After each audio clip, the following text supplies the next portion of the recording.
We'd like to welcome everybody to today's Wellness Wednesday with Oriant. My name is Anne, and I am the webinar moderator here today at Oriant, and I'm excited to welcome back Nicole Christensen to our webinar series. As you know, we try to round up experts from throughout the United States to provide some education and share their experiences with the subjects that they're passionate about. And Nicole is here with us from Beauty Counter. If you're not familiar with Beauty Counter, they are a national company dedicated to clean beauty products, safe beauty products, and this is something she's going to educate us more about today. She is a clean beauty advocate. She works to educate and lobby and provide resources for all of us to make better informed decisions. In fact, one thing Nicole has said to me, and I believe on the webinar last month, is, you know, when we know better, we can do better. And I feel like that's what Nicole's passion is right now, is educating us on how to know better and do better when it comes to the products we use in our personal care. And so, Nicole, we're so excited to have you here with us today again. Thank you so much, Anne. I think it's going to be fun. Last month, Nicole educated us a little bit on the beauty and personal care industry and what was going on there, which was essentially not a whole lot. And so that was kind of eye-opening to learn, you know, is how we can go about, we go through our routines really trusting that the products we choose are safe. And really the reality is that a lot of them are not. And then I also had the thought, you know, and I think this is something we talked about, is that this whole thing that you're teaching us about today on how to choose better and do better for ourselves isn't something we necessarily were taught by our parents, you know, in our upbringing, because we just did what they did and they just did what they knew. And I think as time evolves and technology evolves and culture evolves, we have more options now to do better for ourselves than maybe generations previous. And so that's why I'm excited about this subject. So Nicole, before I turn it over to you, I wanted to just quickly, the housekeeping items. Everyone who attends this today will receive 5 health promotion points that will apply to your account at myoriant.com. And then also, we would love to have questions, interactions from people online. So make sure you use that questions or chat panel, and I will just interrupt Nicole or save them for the end of the presentation so that we can make sure to get your questions answered. And then finally, if you did happen to miss part 1 of this presentation, it is available to you on your account at myoriant.com under the Health Promotions tab. So make sure you check it out there too. So Nicole, do you want to share a little more about yourself before you get started? Or I don't know how much, if I introduced you well enough or not. So just, I'm going to turn the reins over to you, but I may hop in with some comment and question as you go through your presentation, if that's okay. Yes, please. I can get on a roll, so feel free to interrupt me at any point in time.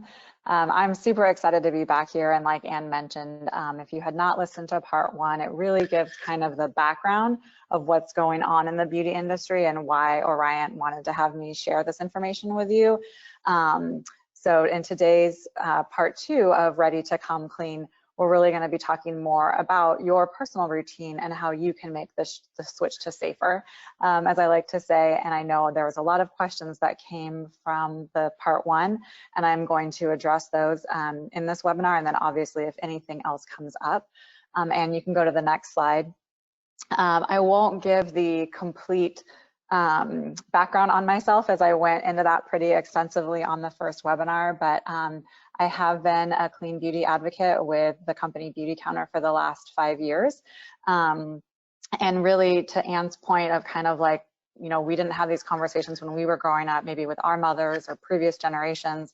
And that really is why Greg Renfrew, the female founder of Beauty Counter, wanted to set Beauty Counter up with this type of model where it is sold predominantly through independent consultants, because this story is really best told person to person, and most of us just have no idea. And I had no idea that I was lathering myself in potentially harmful ingredients and chemicals for years.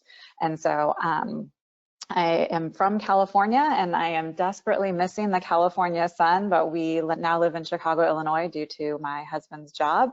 And I am just praying that spring will be coming sooner than later. But let's dive in and we can go ahead and go to the next slide. So this slide was actually, it's the only slide that you'll see as a reoccurring slide from part one. And it just kind of poses the question, how many products do you use a day? And if you listened to part one, hopefully you started kind of tallying those up in your mind, and you might even kind of have a slew of products that you're like, okay, these I'm ready to take a look at and see if they're potentially safe or not safe. And I've kind of listed here on this slide, you know, all the different products that are out there, and there's certainly loads more that you might find that you use as well. And just that there's an average statistic that the average woman uses about 12 products a day, the average man 7 products a day, and the average teenager 17 products a day. I was actually at the mall this past weekend and I walked by a store that sells products predominantly to tweens and teens, and just the scent and the fragrance was just overwhelming. And what I know is that most of that fragrance has probably toxic chemicals in it. And so kind of depending on the number of products you're using, it just results in our exposure, unfortunately, to many toxic chemicals, since the United States has not regulated the beauty industry since 1938, which is insane. So the question that we're all kind of wondering, and what I hope to help in our presentation today, is, okay, so how do I clean up my 6 products, my 5 products, my 20 products, you know, whatever number it is that you're using a day? So if Anne, you want to go to the next slide. What I have found in this journey is that it can be really hard because there is no regulation since 1938. Who can you trust, right? At the end of the day, most companies are out there that they want to make money, and they will market things that pull on our heartstrings or make us feel a certain way. And that may or may not be backed up by 100%, you know, truth or authenticity, or in this case, you know, safe ingredients. A resource, and actually how I found out about Beauty Counter, was through Environmental Working Group, or EWG. They are a nonprofit.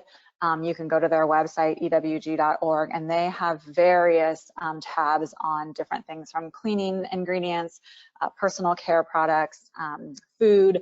They do a lot to really help educate consumers, and I really feel that they are a trusted resource that you can go to because they're not tied to any one brand. They just kind of present the facts as they are. And my favorite thing that they have done is this free app that does the heavy lifting for you. It's called the Healthy Living app. And like mentioned, you can download this for free. And what's great, as this kind of graphic shows, is that you can scan a product. So you can scan the barcode and it will present its rating. And typically the ratings, I believe, go from 1 to 10. And I always kind of say, like, 1 is super safe and 10 is like cancer in a jar. And then, you know, you're gonna come some point in that range that you can determine if that is safe enough for you or not. But it really just helps take the guesswork out of it for us as consumers, because if you're like me, you are not a green scientist. I am not a green scientist. And a lot of these ingredients are really hard to say, let alone know if they are safe or not. And so what I love is that this app will score it. And if you want to switch to the next slide, you can kind of see here that chart that I was telling you about. In the last year or so, I don't know the exact date, but EWG has actually come out with an even more stringent certification, which is called EWG Verified.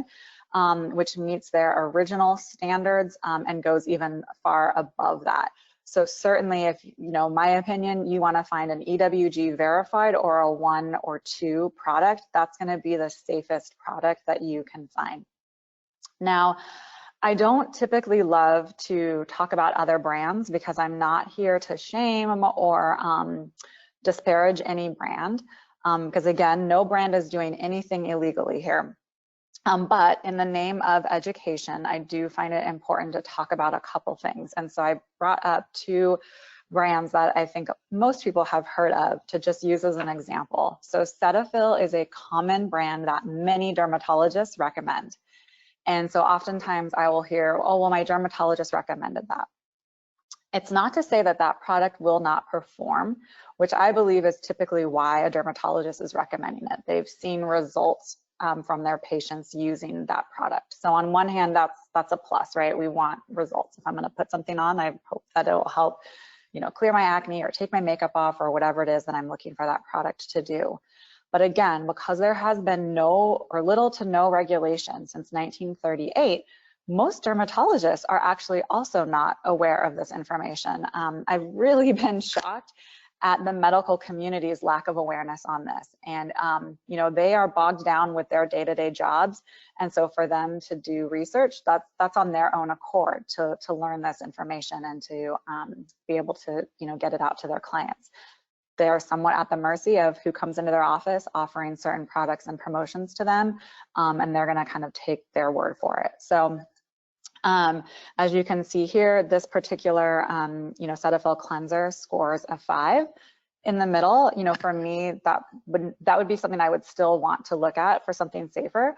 But again, what I love about this kind of app is it lets you determine if that meets your safety standards or not. The other thing too is there will be, I believe there are some Cetaphil products that will score safer. They may use different ingredients. So it is not what is hard, and I hate to be the bearer of bad news, but it's also why I chose to work with Beauty Counter and why I love Beauty Counter, is that all of Beauty Counter's products are safe. In fact, most of ours are EWG verified and are on the route to becoming fully EWG verified.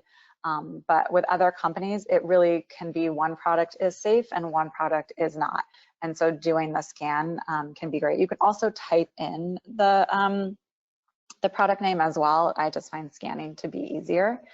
And then Lush is a brand that I believe is sold at malls. There's a retail store that I do believe has safe products, and they talk a lot about excluding certain ingredients from their line.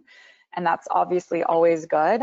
But as you can see here, their bath bomb still scores a 4, and I believe it was because they still use fragrance. And so synthetic fragrance, as we talked about in part 1, is a major loophole in the industry. And so companies can have lots of harmful ingredients in synthetic fragrance. And I'm always wary of a company that's not willing to disclose all of the ingredients in a product, and also whatever ingredients make up the scent that is coming from that ingredient. So this one, if there's any questions, I'm happy to pause, but hopefully this kind of makes sense and how you would use this app. Nicole, I think this app is fantastic because one of the biggest questions we had after the last webinar is how in the world do we even find out, right? Like, yeah. what do we do to know if the cleanser recommended by our dermatologist is going to be safe or not? And it's funny that you mentioned this because we did go to our dermatologist. I have teenagers and we have acne, and we went to the dermatologist, and you're correct that this is the recommendation we got, which you know, like you say, if it performs, then that's going to be what was recommended. And so that was funny because I had that exact experience you just described. And then on the other hand too, when you talk about fragrance, again, with teenagers, girls, we love fragrance. Everything's about the fragrance in our house. And so, and there's lots of things, but one thing that is so pleasant is to shower with some amazing smelling something. You know, and so it is something particularly that teenage girls gravitate to. My kids love to go in those stores in the mall and just smell everything. And so it's definitely something that we want to keep on our radar, right? And be aware of. And so I appreciate you sharing that. Now, someone is asking about the name of the app again. So do you want to tell us? Yeah, absolutely. And it will be on our final slide as well, but it is called Healthy Living by Environmental Working Group. But I believe if you just type in Healthy Living, it'll come up. Now, they do not have every single product out there, but I will say the database is extremely extensive, and I have been very impressed. And I would also pose the argument that for any company that is wanting to be transparent and is wanting to say that they are safe, this is the gold standard. They want to have EWG, they want to be in the EWG system, and they want to be, you know, in the SAFE and certainly potentially in the EWG verified program as well. And so that can even be a red flag if you go to search your product and it does not show up. Because it's like, well, why isn't this company disclosing this information? EWG, you know, is open to every single company having their company or their products as part of the app because they want to be a resource for consumers. So if you want to go to the next slide. So yeah, this is just a note on EWG verified. And so this, I know a lot of people were asking the question, you know, what other products can I recommend besides Beautycounter, which obviously I'm biased for Beautycounter, but I also, you know, Beautycounter doesn't make everything, and there are other products that I need to buy, or it may not be a fit for you. And so one way you can also just search is you can go to the EWG's website and you can just search their EWG verified products or their verified brands. And more companies are starting to put this label on their packaging so that it's easily identifiable for consumers that are aware. But so you can kind of just see here, this Dr. Bright makes a lot of you know, dental, like toothpaste, mouthwash, et cetera, type products, and they are EWG verified. And then as well as, you know, I have to give a shout out to my company, Beautycounter. It really, becoming EWG verified is not easy, and it really shows a company's dedication to transparency and wanting to disclose all of their ingredients. And again, just, you know, referencing the part of this slide and the various health issues that we're seeing, that this is an area that we can control, right? There's so many things this day and age that sadly I cannot control. But I can control the toothpaste that I use. I can control the, you know, body wash that I use in the shower or the makeup that I put on my face. And if I'm gonna spend my hard-earned dollars on something, I don't want it adding to my toxic burden. So again, just I can't rave enough about this resource and really helping to take the guesswork out of it. If you'd like to go to the next slide. Another resource is our Never list. Beautycounter has our Never list, which we actually just increased to from 1,500 to over 1,800 ingredients we will never use. Again, as just a refresher, the EU currently bans about 1,300 ingredients from personal care products because they are known carcinogens or pose some potential health risk. Canada, I believe, is around 600, and the United States is 30 that we restrict. So again, just showing how high the bar is for us when it comes to safety. But this right here is kind of like the top one. So this certainly is not all 1,800. And I don't think anyone has room in their wallet for a card with 1,800 ingredients to avoid. And you would be at the store a very long time going through a list. But this can be a great resource, and I'm happy to email this to anyone that wants it. I mentioned again, I believe in the first webinar, kind of the easy ones for me are parabens, are PEGs, and obviously fragrance or perfume, because they just are easy for me to say, pronounce, and identify on an ingredient label. And so if I see one or certainly more of those, you know, that's kind of my red flag. So I love to use this also as a resource, and would, you know, just encourage you to, you know, memorize one or two ingredients here that are going to be easy for you to remember, because typically one plays with the other. So if someone is using parabens and PEGs and fragrance, they probably also are using some of these other harmful ingredients. And so that just for me has kind of been an easy way to say, well, look, if they're using this harmful ingredient, they potentially could be using others. So I'm going to stop my research on this one, and I'm going to move on to finding another one that doesn't have this ingredient or whatnot. And then again, maybe if you found one that doesn't have fragrance or paraben or whatever your kind of buzzword is, and then you could take it to the app and see how it scores. Sometimes if you don't have Wi-Fi, it can be hard to do something like that, you know, on the spot. So I really love that we have this resource for everyone and make this available. Like I said, if this would be helpful for you, I'm happy to email you a little card that you can print out or keep on your notes section of your phone as you go about trying to find products. And again, I just want to mention that none of this is intended to be overwhelming, although it might feel like it. I really, again, want to give you kudos for attending this webinar and starting to take a look at these things. It's a process. It was a process for me. This did not happen overnight. And every day I learn something new and I get a little bit more confident in my abilities to make decisions and buy products that I believe are safe. And I just always continue to have that motto going through my head of like, it's layers of grace, you know. We're all doing the best that we can. And to Anne's point, and I love, you know, the line of knowledge is power. And when we know better, we can do better. And so I hope that these little tips are ways that you are able to look at your products in a new light and choose safer for you and your family. You can go ahead and go to the next slide, Anne. So I thought I would just list the questions that had come that I hadn't answered in the slide, and I just need to move this out of the way so I can read them. So cleaning beauty brushes, is rinsing them in water and drying them enough, or is a brush cleanser necessary?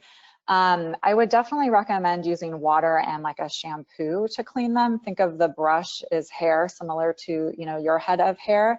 And ideally, I know our makeup artist at Beauty Counter is really fanatic about having people wash their brushes weekly. I unfortunately do not do that, even though I know I should.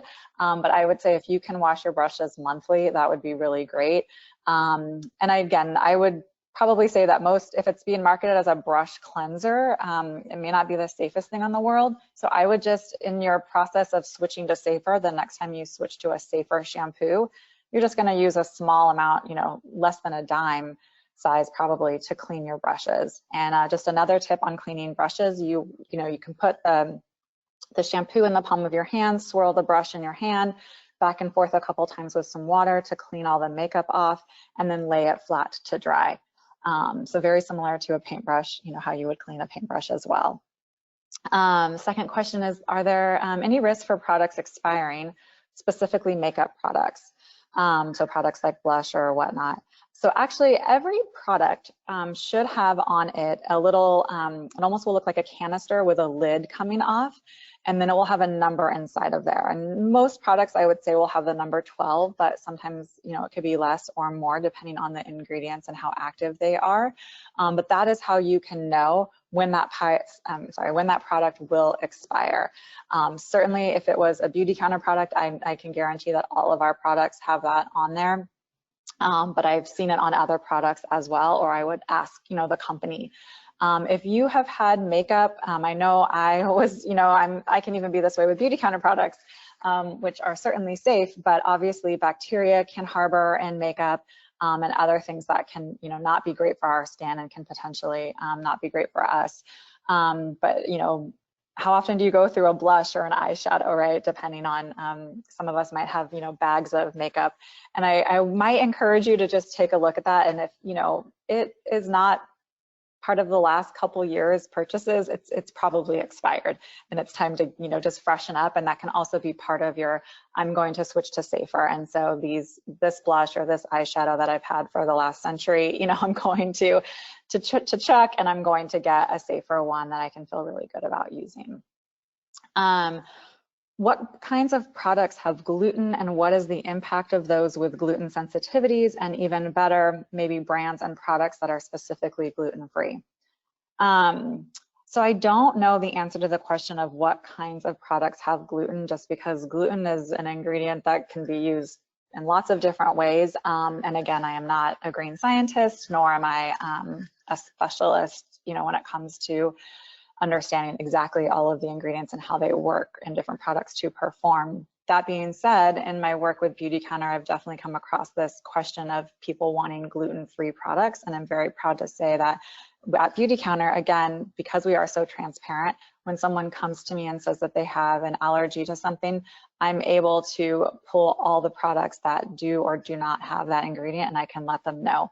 Most of our products are gluten-free. Our entire baby and kids line is gluten-free, as we're seeing more and more sensitivities with younger generations.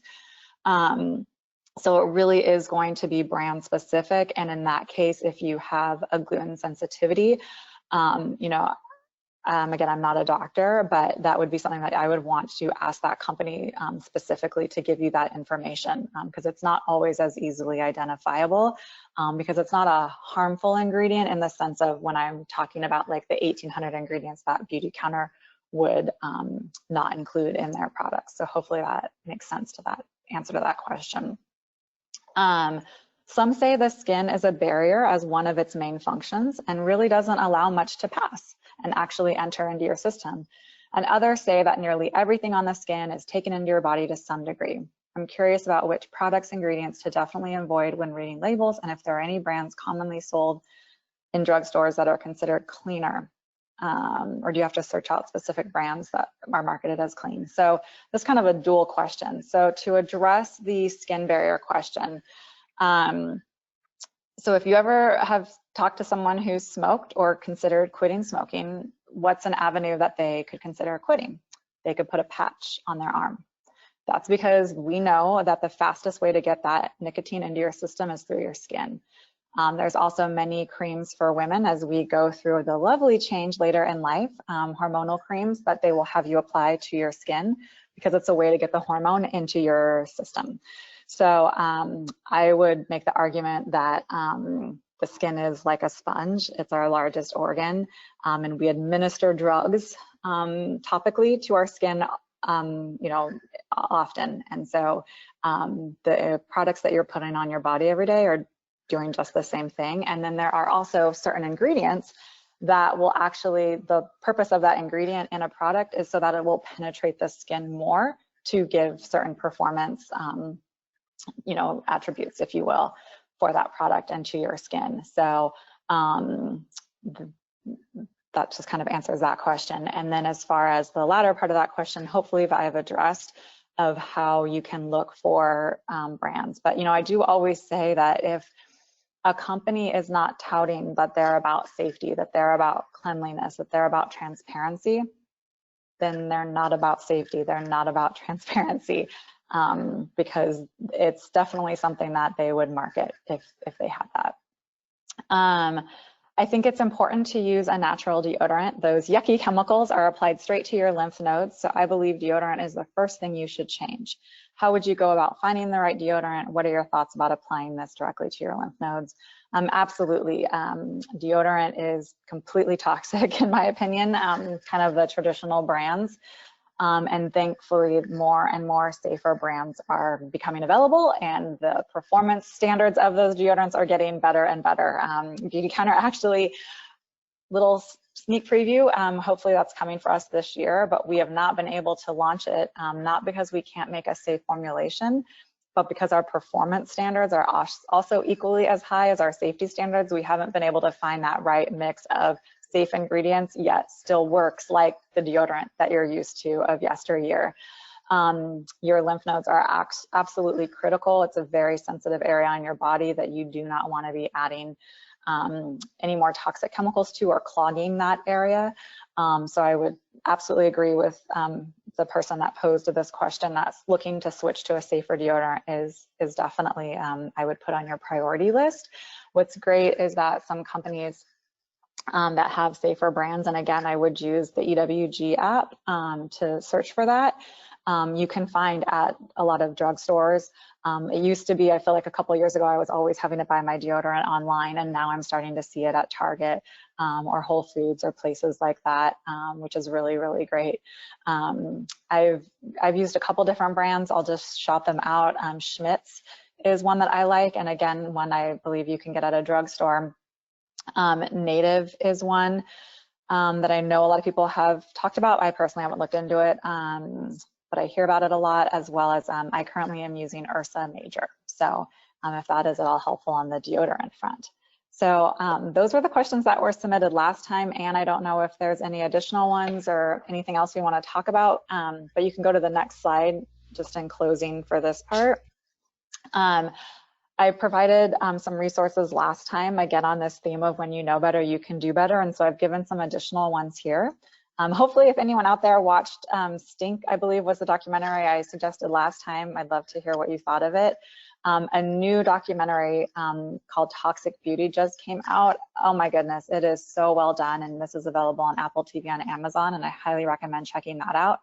Once again, there is the app, the Healthy Living app, where you can scan products, both your existing ones and if you're out shopping, to see how it scores. As well as I have given my website again, if you're at all interested in looking at the Beauty Counter line, or feel free to email me and I can send you over the Never list, little cheat sheet, if you will, for your pocket. And then one thing that I can't remember if I've mentioned or not, but another big reason why I joined Beauty Counter is because we advocate at the Washington, D.C. level to update these antiquated laws so that wherever you shop, your product should be safe. We shouldn't have to pull out a Never list. We shouldn't have to pull out an app. We should be able to just buy a skin cream off the counter and go on with our day. I think we all have enough else going on in our life that we don't need to be worrying about this. So you can simply text Better Beauty, all one word, to 52886. And it will give a link that will just take you about 1 to 2 minutes to quickly send a message to your local representatives asking for more health protective beauty laws. And I am currently working to earn myself a spot to go back to Washington, D.C. this April with Beauty Counter as we advocate to ask for better beauty laws for everyone across this country. So know that there is also companies like Beauty Counter that are trying to help update these laws to make it so much easier for all of us to just get ready in the day and not have to look at the back of our products and the ingredients in them. And then there's a great documentary that we just also launched that was been featured on National Geographic and NBC Nightly News. It's on YouTube and it's called Transparency: The Truth About Mica. So hopefully these resources have been helpful. And again, Anne, if there are questions, I'm happy to ask them now, or feel free to shoot me an email, and anything that comes up, I'm happy to, provide the answer to if I can get it for you.